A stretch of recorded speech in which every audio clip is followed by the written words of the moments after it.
الحمد لله رب العالمين والصلاة والسلام على سيد الأنبياء والمرسلين وعلى آله وصحابه أجمعين أما بعد فأعوذ بالله من الشيطان الرجيم بسم الله الرحمن الرحيم إنما يعمر مساجد الله من آمن بالله واليوم الآخر وقال وَإِذْ يَرْفَعُ إِبْرَاهِيمُ الْقَوَاعِدَ مِنَ الْبَيْتِ وَإِسْمَاعِيلُ رَبَّنَا تَقَبَّلْ مِنَّا إِنَّكَ أَنْتَ السَّمِيعُ الْعَلِيمُ وعن عثمان رضي الله عنه قال قال رسول الله صلى الله عليه وسلم من بنى لله مسجدا يبتغي به وجه الله بنى الله له بيتا في الجنة أو كما قال عليه الصلاة والسلام۔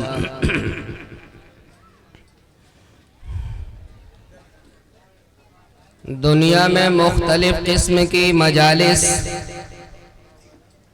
اور تقریبات منعقد ہوتی ہیں اور ہر قوم کے خوشی اور تہوار کے مواقع آتے ہیں، لیکن اسلام کو یہ امتیاز حاصل ہے کہ اس نے اپنے بندوں کو، اپنے ماننے والوں کو لہو و لعب سے دور رکھ کر عبادات کی طرف متوجہ کیا ہے۔ اسی لیے اسلام کی خوشی اور تہوار کے دو موقع عید الفطر اور عید الاضحیٰ، جس کے اندر ہم اور آپ اپنے پروردگار کے دربار میں حاضری دیتے ہیں اور اپنے پروردگار سے اس کی رحمت اور اس کی کرم کی بھیک مانگتے ہیں اور اس کے سامنے اپنے عز و نیاز کا اظہار کرتے ہیں، اور وہ ہمیں اور آپ کو اپنی مغفرت سے نوازتے ہوئے، اپنی رحمتوں کو عطا کرتے ہوئے واپس عیدگاہ سے وہ مغفرت کے ساتھ لوٹاتا ہے۔ یہ اللہ کا بہت بڑا کرم ہے۔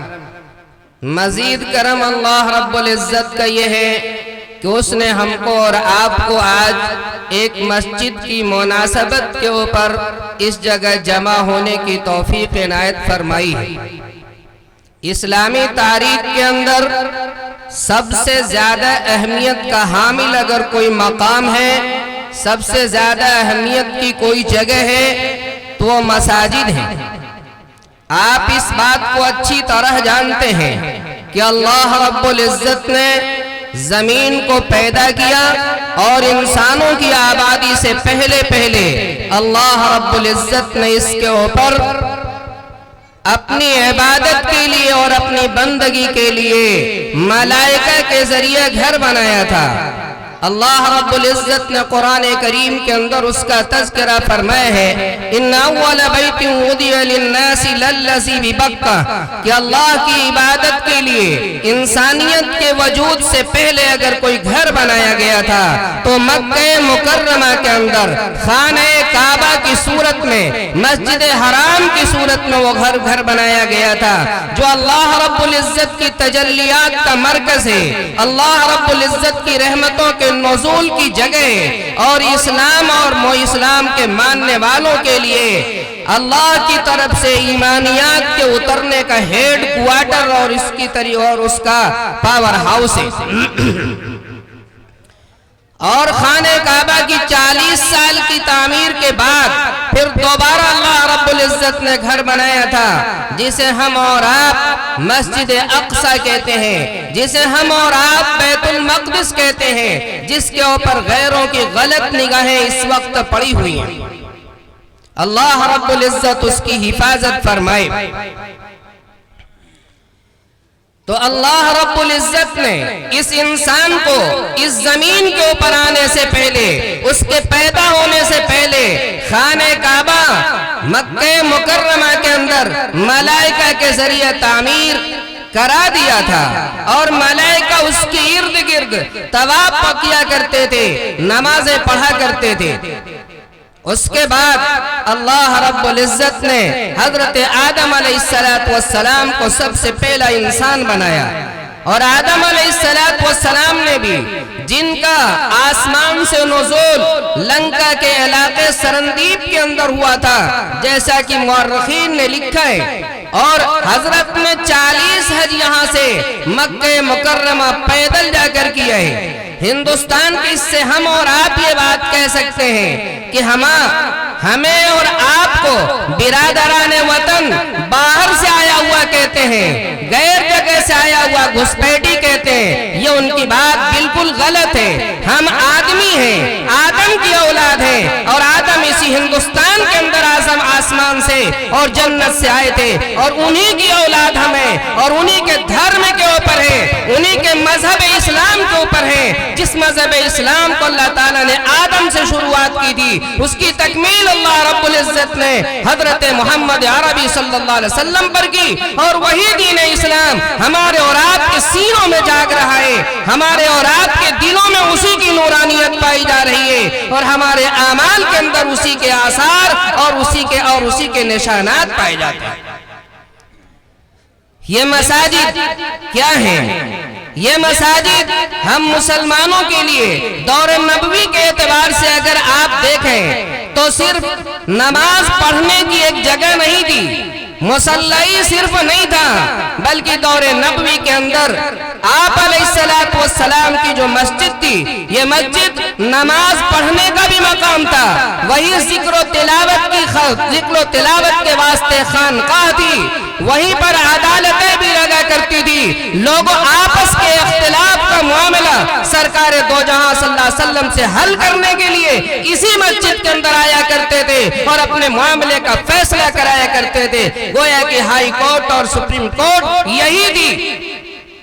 اسی طریقے سے آپ علیہ السلام اسی مسجد کے اندر اپنی فوجیوں کو ٹریننگ بھی دیا کرتے تھے۔ آپ علیہ السلام قرآن کریم کے درس کے مکاتب یہیں پر چلایا کرتے تھے، اور یہیں پر آپ علیہ السلام تفسیر قرآن کی بڑی بڑی درسگاہیں آپ علیہ السلام نے قائم کر رکھی تھی، یہیں پر آپ علیہ السلام نے حدیث کا بھی درس دیا ہے۔ اس لیے آپ کہہ سکتے ہیں کہ موجودہ زمانے کے اندر درس حدیث کے لیے دار الحدیث ہوا کرتی ہے، درس تفسیر کے لیے دار التفسیر ہوا کرتی ہے، درس قرآن کے لیے دار القرآن ہوا کرتا ہے، اسی طریقے سے اسی طرح عدالتیں ہوا کرتی ہیں، فوجی ٹریننگ گاہیں ہوا کرتی ہیں۔ آپ علیہ السلام کے زمانے کی مسجد، یہ تمام کام اس مسجد کے اندر انجام دیا جاتا تھا، اور یہی وجہ تھی کہ ایک مسجد سے تعلق رکھنے والے کا ایمان بالکل تر و تازہ ہوا کرتا تھا،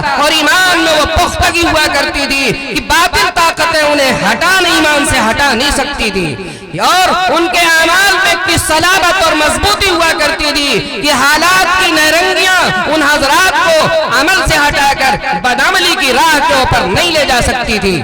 یہ ان کے اعمال کے اندر پائی جانے والی صلابت تھی۔ علم آگہی کا وہ حال تھا کہ جب صحابہ کرام رضی اللہ عنہم اجمعین نے اس مسجد سے درس حدیث حاصل کیا، درس قرآن حاصل کیا، درس تفسیر حاصل کیا، تزکیہ اور طہارت کی دولت سے معمور ہوئے، تو آپ علیہ السلام نے ان کے لیے شہادت دی، اصحابک النجوم بیہم اقتدیتم اہتدیتم، کہ میرے صحابہ ستاروں کے مانند ہیں، جس طرح ستاروں سے راستہ حاصل کیا جاتا ہے، اسی طرح میرے صحابہ سے دین کا راستہ معلوم کیا جا سکتا ہے۔ کسی بھی صحابی کی راہ گزر کے اوپر انسان چلے گا، کامیابی اور کامرانی کی منزلوں کو پالے گا۔ یہ مسجد کی حیثیت تھی۔ لیکن معاف کیجئے گا، کچھ برا لگے تو دعا کر دیجئے گا، میرے لیے بھی اپنے لیے بھی، کہ ہم اور آپ نے ملی جلی ذمہ دار اور غیر ذمہ دار سب لوگوں نے ایک بھول کی ہے، اور بھول یہ کی کہ ہم نے اس مسجد کو صرف نماز پڑھنے اور تلاوت پڑھنے تک محدود کر رکھا ہے۔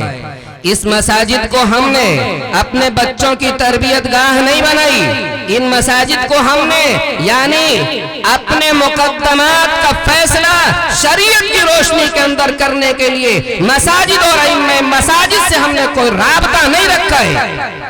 اسی طریقے سے ہم اور آپ نے درس قرآن کے حاصل کرنے کے لیے کوئی بھی راستہ نہیں اپنا رکھا ہے۔ اتنا بڑا خیر آباد جس کا ڈنکا ملک اور غیر ملک کے اندر بج رہا ہے، لیکن آپ بتائیے، اور علماء بھی اللہ کے فضل سے اچھے خاصے موجود، لیکن آپ کو درس قرآن کے کرنے اور کرانے کی فرصت نہیں ہے، درس حدیث کے مدارس کے اندر جاری کرنے کی فرصت نہیں ہے۔ کیا آپ ہفتے کے اندر، میں ہفتے کے اندر اور روزانہ 15 منٹ اور 20 منٹ اپنے دین کے لیے نہیں نکال سکتے؟ آج دنیا کا حال دیکھیے، میرے آقا صلی اللہ علیہ وسلم نے فرمایا ہے کہ جس کو مسلمان کہا جا سکتا ہے یہ انسان چند مراحل سے گزرتا ہے۔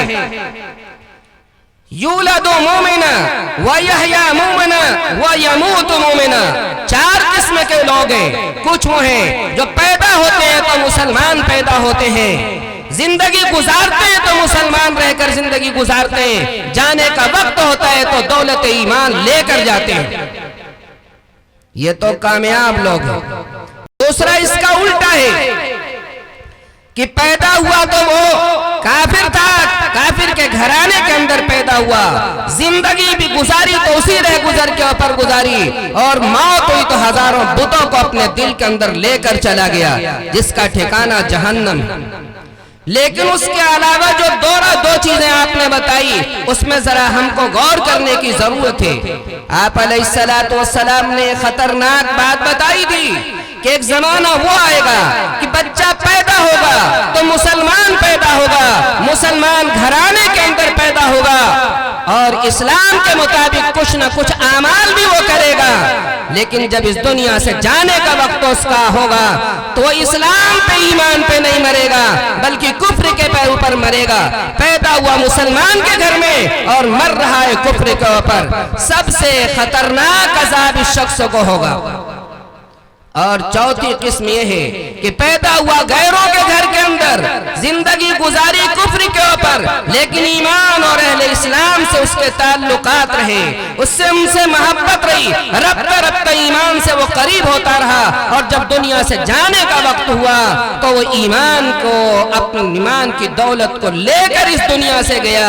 یہ شخص کامیاب انسان۔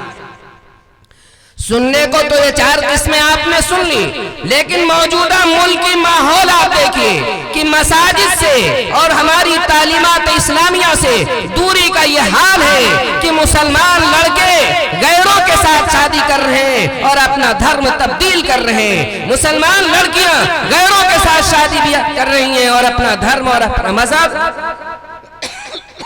تبدیل کر رہی ہیں۔ یہ صورتحال ہے، آئے دن ہم اور آپ اپنے اخباروں کے اندر دیکھتے ہیں۔ آپ علیہ السلام نے ہم تمام کے سروں پر یہ ذمہ داری ڈالی تھی، جس وقت آپ نے خطبہ دیا تھا میدان عرفات کے اندر نہایت اہمیت کے ساتھ، تمام صحابہ سے فرمایا تھا الا فلیبلغ الشاہد الغائب، کہ جتنے لوگ اس مجمع کے اندر موجود ہو جنہوں کو صحابیت کا شرف حاصل ہے، ان کی ذمہ داری یہ ہے کہ دنیا کے اندر اور عالم کے اندر میری تعلیمات کو اور اسلام کو پہنچا کر رہنا اور لوگوں کو اللہ کا بندہ بنا کر رہنا۔ انہوں نے یہ کام کیا۔ اس حدیث کے اندر لفظ استعمال کیا گیا فَلْيُبَلِّغِ الشَّاهِدُ الْغَائِبِ، شاہد کا ایک ترجمہ موجود ہے اور دوسرا ترجمہ شاہد کا جانکار ہے۔ وہ تمام لوگ جن کو دین کی معلومات حاصل ہے، ان کی یہ ذمہ داری ہے کہ اپنے بھائیوں کے ایمان کے تحفظ کے لیے جد و جہد کریں، محنت کریں، ان کے دل اور دماغ میں پائے جانے والے شکوک و شبہات کو دور کریں، ان کے ذہن کے اندر غلط خیالات اگر پیدا ہو رہے ہوں تو ان کا علاج کریں۔ یہ ہماری اور آپ کی ذمہ داری ہے۔ اگر ہمارے پڑوس کا کوئی آدمی اس طریقے سے غیروں کے ساتھ پلٹ جا کر اسلام سے ہٹ کر زندگی گزارنے لگتا ہے، ہم سے اور آپ سے باز پرس ہوگی اور آقا صلی اللہ علیہ وسلم پوچھیں گے کہ ہم نے ذمہ داری تمہارے سر ڈالی تھی، تم نے اس ذمہ داری کو کہاں تک نبھایا؟ تو میرے عزیزو اس وقت ہم اور آپ کیا کریں گے؟ انہیں تمام اہم ذمہ داریوں کے نبھانے کے لیے مساجد کا قیام عمل میں آتا ہے۔ اور آپ تاریخ انسانی پڑھیے تو حضرت آدم نے بھی خانہ کعبہ کی تعمیر فرمائی ہے، حضرت ابراہیم علیہ السلام نے خانہ کعبہ کی تعمیر فرمائی ہے، حضرت سلیمان علیہ السلام، حضرت داؤد علیہ السلام نے مسجد کی تعمیر فرمائی ہے، اور پھر آخر میں چلتے ہوئے ہمارے اور آپ کے آقا صلی اللہ علیہ وسلم نے جب مکہ مکرمہ سے باشندگان مکہ نے نکلنے پر مجبور کر دیا، آپ بے یار و مددگار، بے سہارا، بے مال و دولت کے مکہ مکرمہ سے نکلے، اور جب یہاں سے آگے بڑھے آپ کا جہاں قیام ہوا مدینہ کے قریب، تو آپ علیہ السلام نے وہاں پر بھی مسجد تعمیر فرمائی، اور پھر جب آگے بڑھے اور مدینہ معظمہ کے اندر آپ علیہ السلام کا دخول ہوا، تو جس جگہ آپ علیہ السلام نے قیام کیا، سب سے پہلے اگر کوئی فکر ہوئی تو اپنے مکان بنانے کی فکر نہیں ہوئی، اپنے لیے آرائش، اپنے لیے آرام گاہ تجویز کرنے کا موقع آپ نے نہیں لیا، بلکہ اللہ رب العزت کی عبادت اور بندگی کے لیے اس مقام کو مسجد بنانے کا فیصلہ کیا۔ یہ ہمارے اور آپ کے لیے بڑی خوش آئند بات ہے کہ ہم کو اور آپ کو مسجد عثمان غنی کے ذمہ داروں نے پکارا ہے اس واسطے تاکہ ہم اور آپ اپنی محنت کی کمائی کو اس کے اندر صرف کریں اور صرف کر کے مسجد کی تعمیر کریں۔ خانہ خدا کی تعمیر کے اندر ہمارا اور آپ کا جو بھی پیسہ لگے گا وہ سب سوارت ہے اور سب کا سب کارآمد ہے۔ میں نے ایک حدیث آپ کے سامنے پڑھی ہے، اس حدیث میں آقا صلی اللہ علیہ وسلم ارشاد فرماتے ہیں، من بنا للہ مسجدن، کہ جس شخص نے اللہ کے لیے مسجد بنائی، اور مسجد کی تعمیر سے مقصود اس کا کیا ہے؟ مقصود یہ ہے کہ ہمارا پروردگار راضی ہو جائے، اس کی عبادت کے لیے گھر تعمیر ہو جائے، اس کے ذکر و تلاوت کے لیے ایک جگہ متعین ہو جائے، اور اللہ والوں کے لیے بیٹھنے کا ایک موقع، ایک جگہ فراہم ہو جائے، اس نے اللہ کی رضا کے لیے کام کیا، تو اللہ رب العزت اس کے لیے جنت کے اندر گھر بنائے گا۔ جنت میں گھر بنائے گا، کیسا گھر جنت میں بنے گا؟ بعض روایتوں میں تو یہی لکھا ہے کہ بن اللہ لہ بیتن فی الجنہ، کہ اللہ رب العزت اس کے لیے جنت میں گھر بنائے گا۔ ہم اور آپ اپنے اعتبار سے گھر بناتے ہیں، اور اللہ رب العزت مالک الملوک ہے، اللہ رب العزت شاہ دو عالم ہے۔ آپ علیہ اور اللہ رب العزت جب گھر بنائے گا تو اپنی شایان شان گھر بنائے گا۔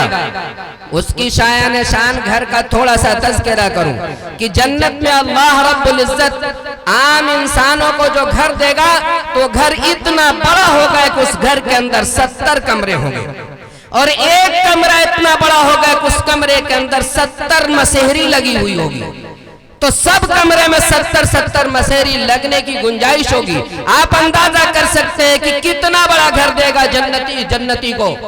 اور جب اللہ رب العزت کا گھر ہم اور آپ بنائیں گے تو اللہ تعالیٰ کی ذات سے یہی امید ہے کہ اللہ رب العزت ہم کو اور آپ کو اس مکان سے بہتر اپنی شایان شان گھر عطا فرمائے گا۔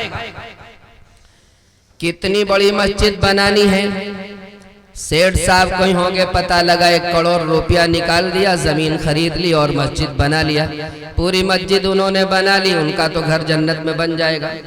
باقی یہاں جتنے بیٹھے ہوئے لوگ ہیں، اس میں سے میں اگر کہوں کہ کوئی بھی ایسا نہیں ہے جو پوری مسجد اپنے خرچ کے اوپر تعمیر کر سکے، تو پھر اس کو یہ ثواب کیسے ملے گا؟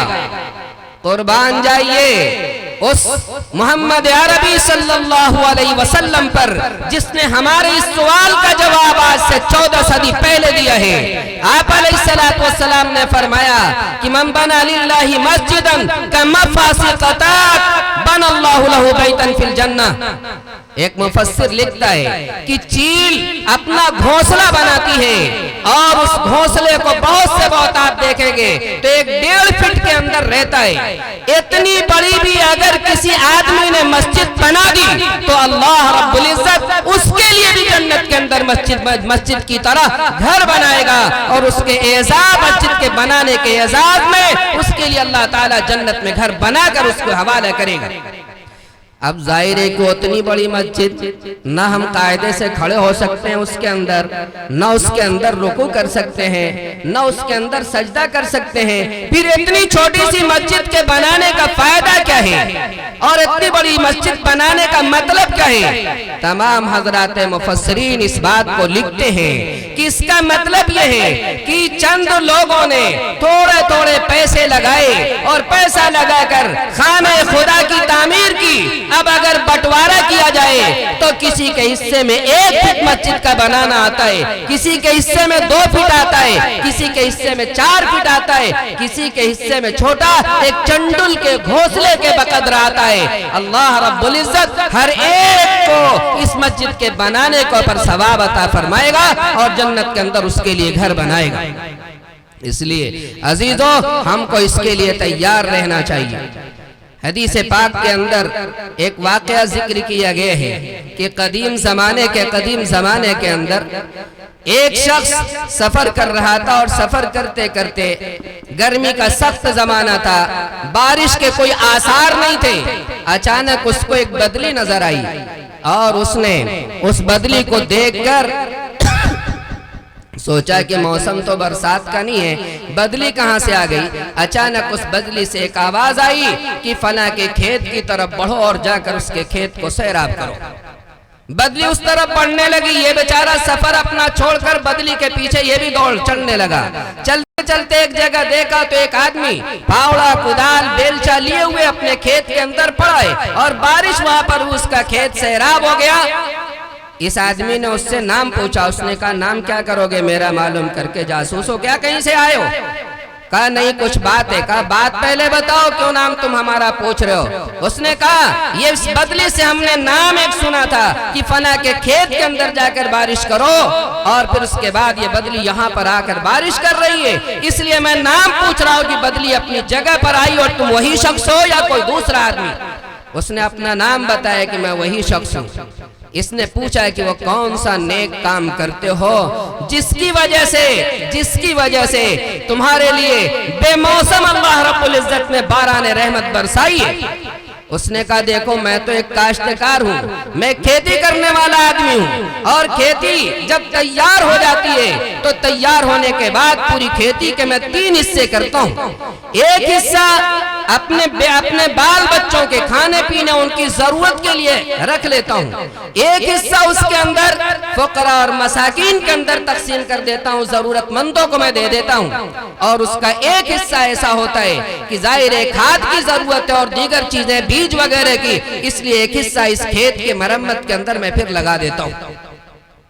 اس کے اس صدقے کی برکت کی وجہ سے 3 حصوں میں سے ایک حصہ اس نے صدقہ کیا، اس کی برکت کی وجہ سے اللہ رب العزت نے بے موسم۔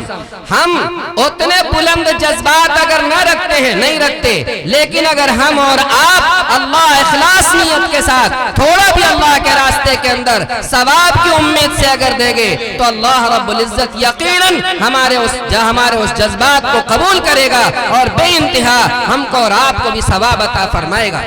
جذبہ صحابہ آپ دیکھیے تو ایک مرتبہ آپ علیہ السلام نے اعلان فرمایا، حضرت ابو بکر نے اپنے گھر کی پوری دولت کو لا کر مسجد میں آپ علیہ السلام کے دامن میں رکھ دیا، حضرت عمر رضی اللہ عنہ نے گھر کی آدھی پونجی لا کر رکھ دیا۔ ایک موقع ایسا آیا کہ حضرت عثمان غنی رضی اللہ عنہ، اس وقت فوجیوں کو جہاد کے اوپر جانا تھا، وہی اس وقت کی بنیادی ضرورت تھی اور مال و دولت کا فقدان تھا۔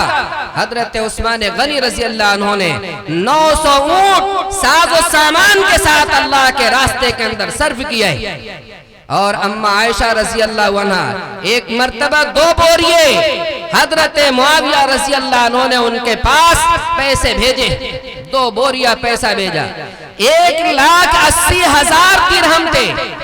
آج کا یہ سکہ نہیں، درہم، 200 درہم پر نصاب بن جاتا ہے، جا کے گھر کیلکولیٹر سے جوڑ لیجئے گا، 200 درہم پہ نصاب بن جاتا ہے، آج تقریباً 70,000 پہ نصاب بنتا ہے، اس لیے 200 کی قیمت 70,000 روپیہ ہوئی، اور 1,80,000 کا جب آپ جوڑیے گا تو اس صورت میں پتہ نہیں کتنا کروڑ ہوگا۔ حضرت عائشہ صدیقہ رضی اللہ عنہ نے فوراً بڑا سا گھر میں سے تھال منگایا اور دونوں بوریوں کو اس کے اندر خالی کر دیا اور اعلان کر دیا ضرورت مندوں کو بلاؤ، اور بانٹتی رہی، سب کچھ ختم ہو گیا۔ روزہ تھی اس دن اور شام کو اپنے خادمہ سے کہا افطار کے لیے کچھ ہو تو لے آؤ۔ خادمہ نے سوکھی روٹی اور زیتون کا تیل لا کر آپ کے سامنے پیش کیا۔ دوسری خادمہ نے کہا کہ 1 روپیہ اگر آپ بچا لیتی تو ہم لوگوں کا افطار کا کچھ انتظام ہو جاتا۔ یعنی اس اللہ کی بندی نے اتنے کروڑ، آج کے اعتبار سے کروڑ روپیہ صرف کر دیے اور 1 روپیہ اس کے اندر اپنے افطار کے لیے ساز و سامان کے انتظام کرنے کے لیے بھی نہیں سوچا۔ یہ ان حضرات کے جذبات تھے۔ اس لیے ہم کو اپنے صحابہ کی طرف جب نگاہ کر کے دیکھیں گے تبھی ہم اور آپ کامیابی کی منزل پہ پہنچ سکتے ہیں۔ تو پوری بات کا خلاصہ یہ ہوا کہ مساجد ہمارے لیے ایمانیات کا ہیڈ کوارٹر ہے۔ یہی مساجد سے اگر ہمارا تعلق رہے گا تو ایمان بھی محفوظ رہے گا، اعمال بھی محفوظ رہیں گے، معاشرہ بھی ہمارا محفوظ رہے گا، لوگوں کے اندر اصلاح اور دینی اعمال بھی ہوتے رہیں گے، اور اسی طریقے سے ان کی قرآنی اور تفسیری معلومات کا سلسلہ بھی ان کا جاری و ساری رہے گا خطبہ اور مقررین کے ذریعہ۔ اور اس کے ساتھ یہ مساجد جب تک قائم رہے گی تب تک اللہ رب العزت اس کا اس نظام دنیا کو چلاتا رہے گا۔ حدیث پاک کے اندر رہتا ہے کہ مساجد سے رابطہ کم ہوتا جائے گا، اور دھیرے دھیرے خانہ کعبہ کی بھی بے حرمتی کے اسباب لوگوں کے دل و دماغ کے اندر آ جائیں گے، اور حبشیوں کا ایک لشکر چلے گا خانہ کعبہ کو ڈھانے کے لیے، اور اللہ رب العزت اس خانہ کعبہ کو آسمان پر اٹھا لے گا۔ جب خانہ کعبہ کو آسمان پہ اٹھا لے گا، مفسرین نے لکھا، اللہ تعالیٰ نے ذکر کیا قیاما للناس، انسانیت کی بقا، خانہ کعبہ کی بقا سے جب تک زمین پہ وہ رہے گا انسانیت باقی رہے گی، اور جس دن خانہ کعبہ زمین سے اٹھ جائے گا انسانیت اس کے بعد تباہ و برباد کر دی جائے گی۔ اس کا مطلب یہ ہوا کہ ہم اور آپ اگر دنیا میں باقی رہنا چاہتے ہیں اپنے اسلام اور اخلاق اور اپنے کردار اور سنت نبی کی سنتوں کے ساتھ، تو ہمارے لیے ضروری یہ ہے کہ ہم مساجد سے اپنا رابطہ مضبوط کریں۔ ٹھیک ہے، کریں گے؟ ابھی رمضان کے اندر آپ سب لوگوں نے بہت سے کام کیے ہیں اور آٹومیٹک سب کام ہوتے رہے۔ صرف آپ سے اتنی درخواست ہے کہ نہ روزہ تو پھر آپ کو رکھنا ہے 11 مہینے کے بعد، وہ 11 مہینے کے بعد رکھیں گے، لیکن باقی جتنا کام کرتے رہیں اس کی وجہ سے آپ کی صحت میں کوئی خرابی نہیں آئی، آپ کی طبیعت اس کی وجہ سے نہیں بگڑی، آپ کے مالی اعتبار سے کوئی پریشانی نہیں آئی ہوگی، بیماریوں نے آپ کا پیچھا نہیں کیا ہوگا، اسی طریقے سے کوئی دنیا کا کام بھی آپ کا نہیں رکا ہوگا، تو پھر کیا وجہ ہے کہ ہم 1 مہینہ صرف عبادت کریں اور مسلمان بن کر رہیں، اور بقیہ 11 مہینہ ہم غیر مسلموں کی طرح زندگی گزاریں؟ اس لیے عہد کیجئے کہ ہم جیسے رمضان شریف کے اندر زندگی گزارا ہم نے، آج اس عید کے دن عہد کرتے ہیں اپنے پروردگار سے کہ پورے سال اسی طریقے سے زندگی گزاریں گے، تاکہ ہمارا مسجد کا ماحول رمضان اور غیر رمضان میں یکساں ہو جائے۔ اللہ رب العزت مسجد کا زیادہ سے زیادہ تعاون کرنے کی آپ حضرات کو توفیق عطا فرمائے، اور مسجد کی اللہ رب العزت تعمیر کو مکمل ہونے کا بہتر سے بہتر خزانے غیب سے انتظام فرمائے۔ وآخر دعوانا الحمدللہ۔ ماشاءاللہ یہ مولانا ابرار احمد صاحب قاسمی جو آپ حضرات کے سامنے اپنی قیمتی باتوں سے محظوظ ہو رہے تھے، آپ محظوظ ہو رہے تھے ان کی قیمتی باتوں سے۔ اب میں آئیے دوستو بلا تمہید اس پروگرام کو آگے بڑھانا چاہتا ہوں، اور حاجی قمرالزمان صاحب کو آپ جانتے ہی ہیں، تھوڑا سا دیکھ کر کے حاجی صاحب کہیں آگے نہ چلے جائیں تو چل کھڑے ہو۔ مولانا نے جو بھی بات کہی سب مسجد کے حوالے سے، ہم بھی اکٹھا ہوئے مسجد کے حوالے سے۔ یہ ٹینٹ اور سامعین، یہ کرسیاں، یہ تمام کہکشاں کی شکل میں جتنے لوگ دکھائی پڑ رہے ہیں، سارا کا سارا نچوڑ وہی ہے۔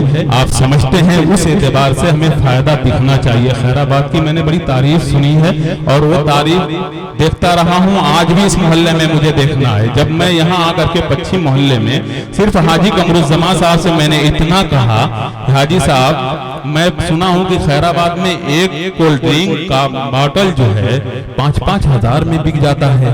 میں تو راج کمار کا ایک جوڑا میٹھا پان جو بہت مشہور ہے نوجوان جانتے ہیں, میں اسے لے کے آیا ہوں. آج دیکھتا ہوں آپ کی بات میں کتنی سچائی ہے باتوں میں.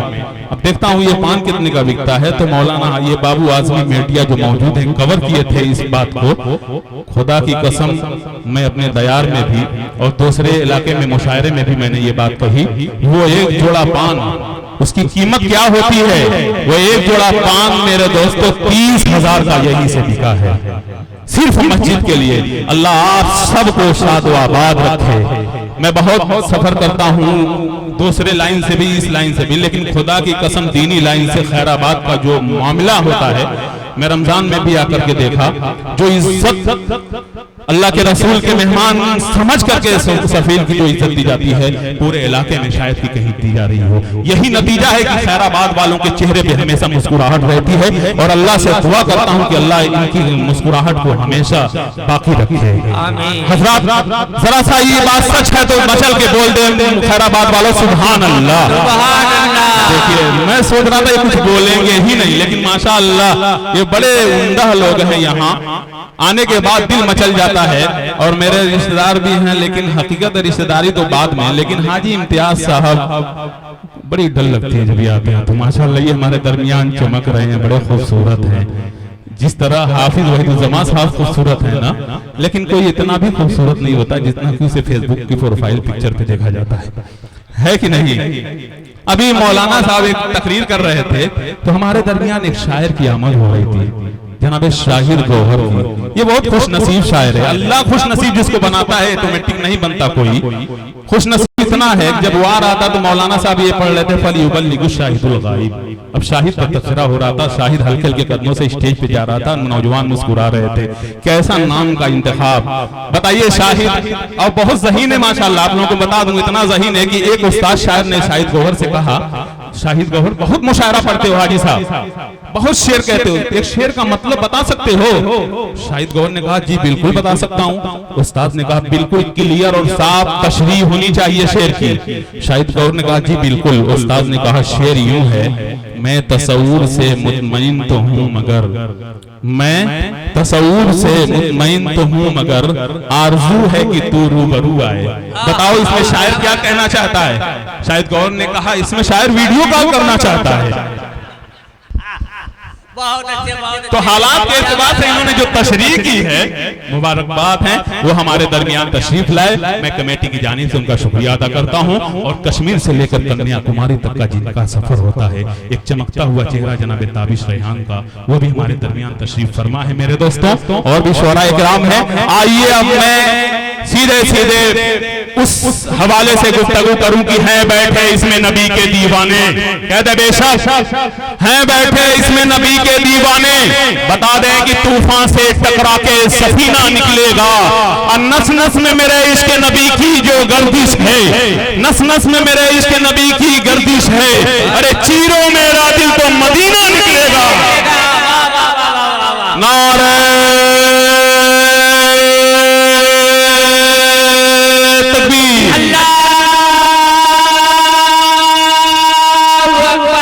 ماشاءاللہ. دیکھیے یہ ہے خیر آباد, اس لیے میں خوش ہوتا ہوں. اللہ انہیں نوازے گا ہمیشہ انشاءاللہ. حضرات گرامی آئیے, آندھی بولے طوفان بولے ساحل بولے نبی نبی, میں جو چلوں منزل کی جانب منزل بولے نبی نبی. اب مرنے سے میں ڈرتا نہیں ہوں, قتل میرا کر ڈالو ابھی. دیکھیں ماشاءاللہ یہ بات میں 500 اگر میرے حوالے سے مسجد کو جا رہا ہے تو میرے لیے خوش نصیبی کی بات ہے. حاجی صاحب سبوں کا دل مچل جائے, ارے حاتم کی یاد تازہ ہو خیر آباد والو. سخاوت ہو تو ایسی ہو, عنایت ہو تو ایسی ہو.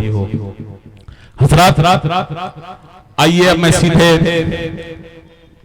حاجی صاحب یہ بہت فائدہ ہوگا انشاءاللہ چندے میں. ذرا سا بات سنیں, آپ کی بات میں بہت غور سے سنتا ہوں. ہاں آپ سنیں, یہ ایک شعر پڑھتا ہوں.